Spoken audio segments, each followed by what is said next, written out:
پھر دروغہ جہنم کڑک کے گرجدار لہجے میں کہے کیا ہے؟ بول. کہے گا مجھے پانی چاہیے. اب اس کو پانی دیا جائے گا. کون سا پانی؟ کوکا کولا دیا جائے گا؟ پیپسی؟ نہیں، پورا قرآن 2 پانی دیے جائیں گے، مائے غسلین اور مائے حمیم. حمیم کھولتے ہوئے پانی کو کہتے ہیں، گرم پانی کو. کتنا گرم ہوگا؟ اتنا گرم کہ جب اس کو پینے کے لیے پیالے کو اپنے منہ کے برابر لائے گا، اس کی بھاپ سے چہرے کی چمڑی ادڑ کے اس کے اندر گر پڑے گی. اتنا گرم پانی ہوگا، اس کو پینا پڑے گا. یا دوسرا پانی اس کو دیا جائے گا، اس کا نام کیا ہے؟ قرآن کہتا ہے غسلین، مائے غسلین. غسلین کون سا پانی ہے؟ یہ جہنمیوں کی پیپ کا پانی ہے. ان کے زخموں میں جو پیپ بھر جاتی ہے اس کا نکلا ہوا پانی ہوگا.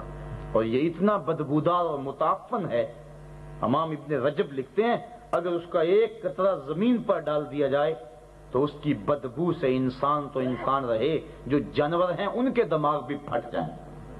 وہ پانی اس کو پینے کے لیے مجبور کہا جائے گا. اور جب پیے گا مائے حمیم تو انتڑیاں کٹ کٹ کے گریں گی، لیکن اس کے باوجود پلایا جائے گا. اتنا کچھ ہونے کے باوجود بھی موت نہیں آئے گی. اب آپ اندازہ کیجئے وہ دن کتنا سخت ہے، وہ ابدی زندگی نہ. اور پھر یہ سلسلہ ختم بھی نہیں ہوگا. یہاں کوئی دکھ میں ہو بھی اسے خیال ہوتا ہے کبھی دکھ کٹے گا ہی نا. جو جیل کے اندر ہوتے ہیں اسے بھی، انہیں بھی پتا ہے کہ کبھی تو یہ چھوٹیں گے نا یہاں سے. چلو چھوٹیں گے نہیں تو موت ہی آ جائے گی، جان چھوٹ جائے گی.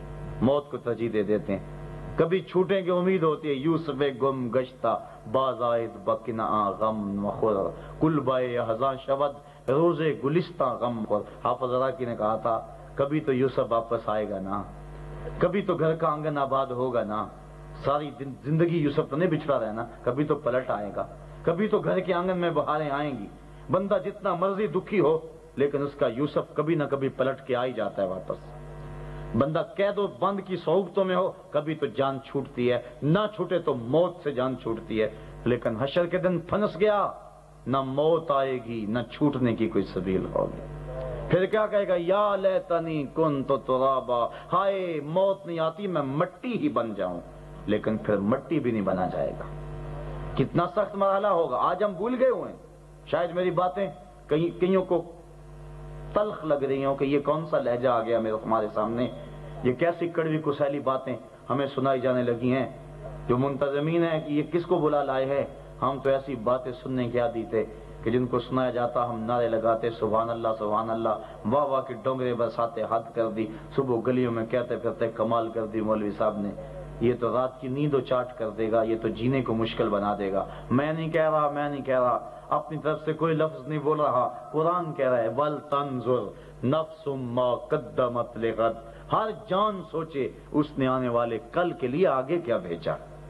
اگر نہیں سوچے گا پھر بھی قیامت کے دن جا کے پتہ چل جائے گا. اگر آج سوچ لے گا تو ہو سکتا ہے اصلاح ہو جائے، اور آج اگر نہیں سوچتا تو آج کا نہ سوچنا کیا اس کو فائدہ ہے اس کے لیے.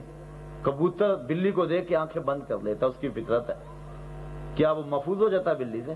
یہ اس کا گمان ہے. لیکن چند لمحوں کے بعد بلی کا پنجہ اس کو دبوچ لیتا ہے. پھر اسے پتا چلتا ہے میری آنکھیں بند کرنا کوئی فائدہ نہ مجھے پہنچا سکا. آج ہم فکر چھوڑ دیں آخرت کی. اللہ کے حضور پیش ہونا ہے، سوال و جواب ہونے ہیں، پوچھا جانا ہے. حلال و حرام کے بارے سوال ہوگا، جو نمازیں چھوڑی ہیں ان کا پوچھا جائے گا، سب کچھ پوچھا جانا ہے. یہ یار کیا تکلف میں پڑے، ہر وقت اسی فکر میں ہم رہیں. چھوڑ دیں اس کو تکلف کو.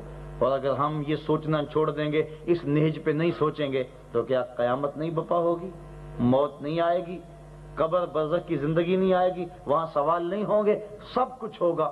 سوچیں تو تب بھی ہوگا، نہ سوچیں کبوتر کی طرح آنکھیں بند کر لیں تب بھی اس مرحلے سے گزرنا ہوگا. تو بہتر نہیں سوچ لیں تاکہ عمل کی توفیق نصیب ہو جائے. تو فرمایا یا ایھا الذین آمنوا اتقوا اللہ، اے ایمان والو اللہ سے ڈر جاؤ. جب ڈرو گے پھر کیا ہوگا؟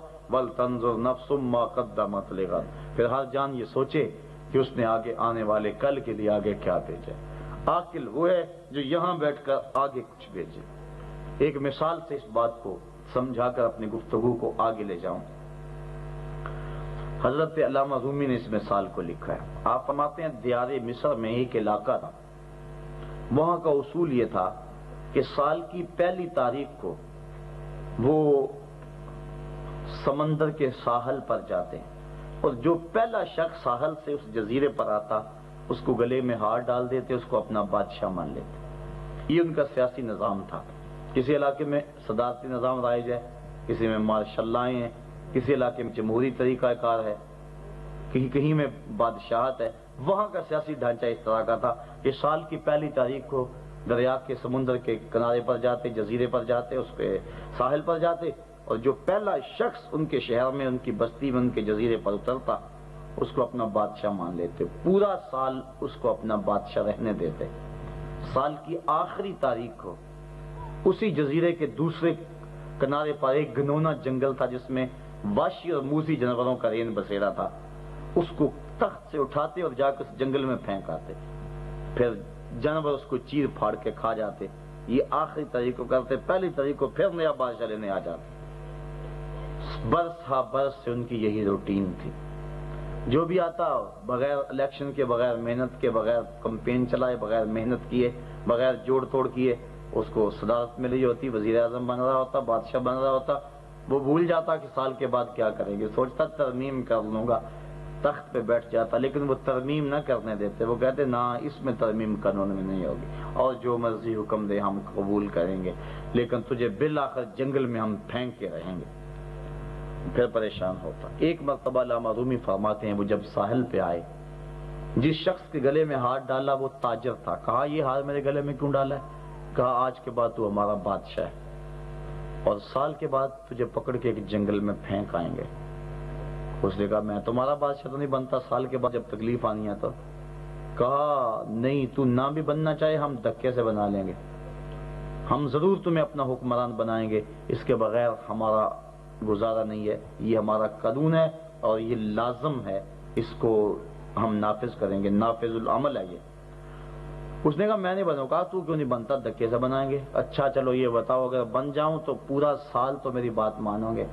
کہا اس بات میں ترمیم نہیں ہوگی کہ تو جنگل میں سال کے بعد نہیں جائے گا، وہ تجھے جانا پڑے گا، اور جو کہے گا ہم مانیں گے۔ اس نے کہا ٹھیک ہے، میں تمہارا بادشاہ بننے کے لیے تیار ہوں۔ سنیے، توجہ رکھیے میری طرف۔ علامہ رومی کہتے ہیں وہ بادشاہ بن گیا، تخت پہ بیٹھ گیا۔